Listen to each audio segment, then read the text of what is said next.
Hai guys, Bitcoin baru saja melakukan breakdown daripada pola ascending triangle-nya. Kira-kira target harganya berapa? Ini tampak bearish dan kita juga akan melihat China yang akan membuka dirinya di tahun depan. Tidak akan ada lagi karantina wajib. Dan ada juga analisa yang berdasarkan obligasi pemerintah China, obligasi 10 tahun dibandingkan dengan DXY. SBF akan diadili oleh hakim yang baru dan ada juga soal miner-miner Bitcoin, apa yang mereka lakukan selama tahun 2022 ini. Nama saya Kelby dan saya menyajikan informasi seputar fundamental, technical, dan on-chain analysis. Tonton video ini sampai akhir agar informasi yang lengkap dan bermanfaat. Klik like dan subscribe untuk mendukung channel saya. Kita akan lihat dulu untuk Bitcoin di time frame daily-nya. Kita lihat kalau time frame daily-nya itu close-nya tidak terlalu baik ya teman-teman. Close-nya di bawah daripada pola ascending triangle ini. Dan sekarang berada di harga 16.600-an. Dari indikator masih tampak bearish, RSI ke bawah, dan ada juga MACD yang cross ke bawah di sini. Kalau kita cek untuk time frame yang lebih kecil, di time frame 4 jamnya, kelihatan dengan jelas bahwa terjadi breakdown ke bawah dari sini. RSI-nya tidak bisa di atas 50, dan ada MACD crossover di sini juga. Ya, dan ini tanpa bearish. Untuk time frame 4 jamnya, target harganya kira-kira berapa? Untuk target harganya kira-kira kita akan melihat dengan Fibonacci retracement. Tentu saja ini dia bounce daripada golden pocket-nya di 16.565 dan ada juga garis support yang menopang harga Bitcoin di sini. Oke. Dan biasanya harga Bitcoin itu bisa menuju sampai ke 78,6-nya untuk kasus-kasus yang terdahulu. Untuk time frame 1 jam kita akan coba kira-kira bagaimana. Ada buying pressure yang cukup kuat terjadi di sini. Kalau kita lihat di sini ini ada bullish divergence ketika harga itu turun sampai sini. Ada kenaikan daripada RSI cukup tinggi, sebenarnya cukup kuat kalau kita lihat ini. Dan ada juga MACD yang kira-kira akan melakukan crossover ke atas, jadi mulai bullish di time frame yang lebih pendeknya ya teman-teman ya. Jadi ini time frame 1 jam, time frame 1 jamnya itu bullish dibandingkan dengan time frame 4 jam dan time frame 1 harinya. Apakah masih bisa turun? Bisa saja, ini ada kemungkinan untuk turun dan dia harus membuat yang namanya higher low sebagai konfirmasi bahwa setidaknya ada seperti ini untuk bisa naik lagi ke atas. Jadi atau misalnya dia akan berusaha untuk meretes daerah sini, dan mungkin kita bisa melihat adanya semacam RSI yang lebih tinggi lagi di sini, untuk mengkonfirmasi bahwa ini cukup kuat, ada bullish divergence di 3 titik ini, dan harga pun bisa perlahan-lahan naik dari sini ya, membentuk pola yang mulai bullish. Tapi ini masih awal-awal saja, kita hanya melihat adanya bullish divergence di time frame 1 jamnya di sini, dan belum benar-benar terkonfirmasi bullish. Jadi kita masih harus bersabar.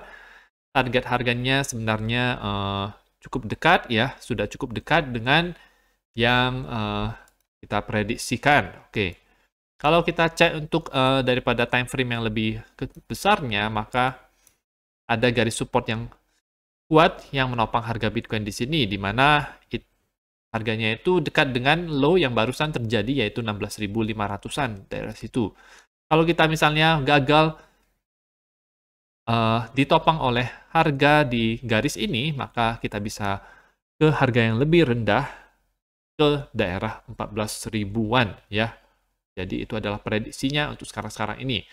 Untuk DXY bagaimana? Untuk DXY masih dalam posisi seperti ini, masih dalam posisi downward channel seperti ini. Kalau kita lihat, ini sudah mulai ada terjadi breakout ke atas sedikit dari 1, 2, 3 candle, 4 candle sudah berada di atas ini, kecuali kita menggesernya seperti ini, maka masih berada di dalam. Ini jadi sedikit subjektif ya teman-teman untuk membuat garis trendline tersebut. Kalau kita cek seperti ini, maka masih berusaha untuk bertahan di atas daripada garis trendline ini, memulai kenaikan ke atas ya. Tapi untuk dari RSI-nya kita bisa lihat kalau dia ini masih membentuk yang namanya sideways channel yang ada di sini, belum menembus daerah atas yang berada di sini. MACD-nya masih mengarah ke atas, jadi ini lebih ada potensi untuk dia bullish dibandingkan dengan bearish. Ini yang bisa menyebabkan harga Bitcoin itu untuk turun di kemudian hari. Sekarang kita akan lihat apa yang dilakukan oleh China beberapa 2 hari lalu. Mereka mengumumkan perubahan daripada peraturannya mengenai COVID-19. Tidak akan ada lagi yang namanya karantina wajib, tidak ada lagi penandaan untuk close contact, yang ada kontak dengan orang-orang lain atau dengan orang-orang yang kena COVID. Tidak ada lagi batasan dalam penerbangan. Hasil tes negatif dalam 48 jam sebelum penerbangan atau perjalanan adalah salah satu-satunya kewajiban yang harus dilakukan untuk melakukan traveling di China, ya. Jadi mereka mengubahnya, istilahnya itu dari pneumonia itu menjadi infeksi, ya. Kemudian semuanya itu akan efektif mulai tanggal 8 Januari 2023. Jadi China akan membuka negaranya dan menurut saya orang-orang akan lebih bebas lagi di sana. Ini bisa membuat yang namanya ekonomi China itu pulih, ya. Akan ada lagi karantina yang seperti kita lihat di media sosial itu cukup ketat sekali dibandingkan dengan yang ada di Indonesia dan lain-lain. Jadi ini menurut saya ini bagus untuk ekonomi dunia juga, karena China tentu saja berkaitan erat dengan negara-negara yang lainnya, dan ini ada keterkaitannya dengan harga Bitcoin juga, di mana ini adalah analisa daripada TechDev. Obligasi 10 tahunan pemerintah China ini dibandingkan dengan DXY adalah indeks mata uang dolar yang sering kita analisa, ini close di atas chart 3 mingguan, moving average-nya 20, dan ini mendahului setiap kenaikan Bitcoin ke all-time high-nya. Jadi ini merupakan semacam indikator untuk buy, ya teman-teman, ya. Tentu saja keputusan untuk membelinya berada di tangan teman-teman masing-masing. Dan ini sebenarnya tidak ada hubungannya dengan halving menurut TechDev, ya. Kalau kita lihat di sini, yang dia masukkan itu adalah yang ada di sini. Saya coba zoom, tidak bisa. Oke, yang dia masukkan itu adalah yang di sini, di mana chartnya itu, candle-nya itu mulai close di atas daripada garis warna merah ini, ya. Jadi setiap kali ini terjadi, kalau kita lihat yang terakhir kali ini terjadi kenaikan di harga Bitcoin dari sini sampai ke sini. Jadi cukup besar sekali sampai ini merupakan puncaknya. Jadi kalau puncaknya tidak terlalu jelas di mana, tetapi kita bisa tahu kapan kira-kira dia akan memulai yang namanya itu kenaikan daripada harga Bitcoin. 2 kali terakhir adalah di sini di tahun 2017 terjadi kenaikan harga Bitcoin yang cukup lumayan dari berapa, mungkin 1.000 sampai ke 17.000, 18.000, 19.000. Di sini juga terjadi ketika ke atas, maka dia bisa pump. Di sini juga atas pump, berada di atas daripada garis merah ini, kemudian dia pump. Jadi ini merupakan macam indikator jangka panjang yang sifatnya itu leading, jadi dia mendahului dari beberapa hal. Tetapi sifatnya ini untuk jangka panjang, bukan untuk jangka pendek. Tidak bisa memprediksi apakah harga Bitcoin akan langsung naik dari sini, tidak bisa memprediksi seperti itu, tetapi dia sifatnya jangka panjang. Jadi masih ada peluang secara jangka pendek untuk Bitcoin di bulan Januari itu ke 14.000. Menurut saya masih sangat mungkin ada beberapa hal yang bisa menyebabkan Bitcoin turun ke daerah situ, ya teman-teman. Jadi teman-teman tetap harus waspada, dan tetapi teman-teman harus siap-siap untuk membelinya, ya. Oke. Jadi ini berhubungan dengan yang namanya siklus likuiditas secara global, ya. Ini didiskusikan di kemarin. Dan ya, ini merupakan obligasi 10 tahunan pemerintah China. Oke, Raoul Pal mengerti akan hal ini, masuk akal karena China itu dia mendahului yang namanya siklus bisnisnya dan likuiditas secara global. Jadi kalau kita lihat ini China Credit Impulse 12 month, ini yang dan ini adalah ISM. Jadi dia garis yang biru ini dia mendahului yang warna putih ini. Jadi itu menunjukkan kalau China itu yang mendahului semacam pemulihan ekonomi daripada dunia. Betul sekali, sinyal ini adalah sinyal di dalam China Credit Impulse ya.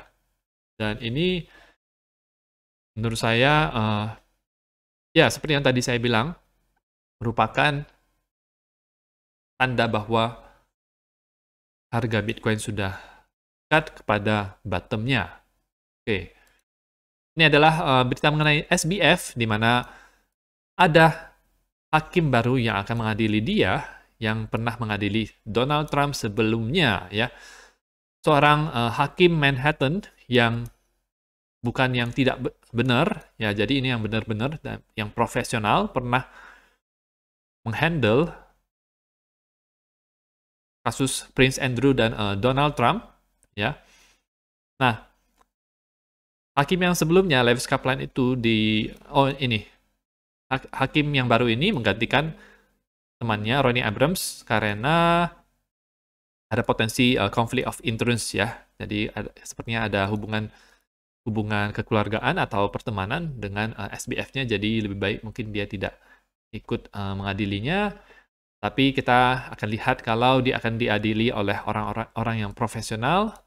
Ya, jadi kita akan update kira-kira seperti apa. Dan ada juga ini mengenai SBF yang dilihat dari data-datanya itu setelah dia mengambil pinjaman daripada Alameda Research, dia kemudian membeli saham-saham Robinhood menggunakan uang yang dia pinjam daripada Alameda sebesar 546 juta dolar Amerika Serikat. Dan ini adalah situasi miner-miner Bitcoin di tahun 2022, miner-miner Bitcoin publik menjual hampir semuanya yang mereka main di 2022. Oke, tetapi kelihatannya mereka mulai mengakumulasi cadangan Bitcoin di tempat mereka lagi. Jadi kalau kita lihat 10 miner Bitcoin publik di sini menambang 40.700 Bitcoin dan menjual 40.300 Bitcoin di tahun 2022.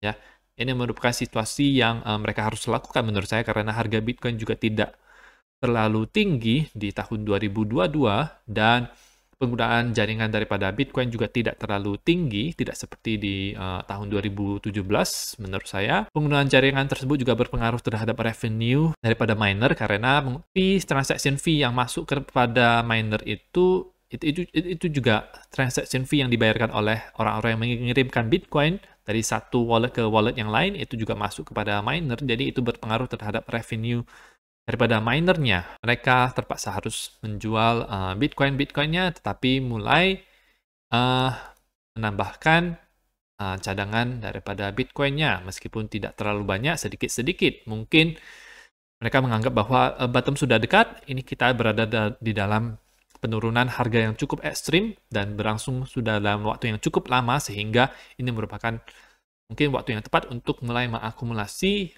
Bitcoin, pikir mereka. Nah, itu saja untuk informasi pada video kali ini. Semoga bermanfaat. Teman-teman bisa dukung channel saya dengan mengklik like dan subscribe dan nantikan video saya selanjutnya.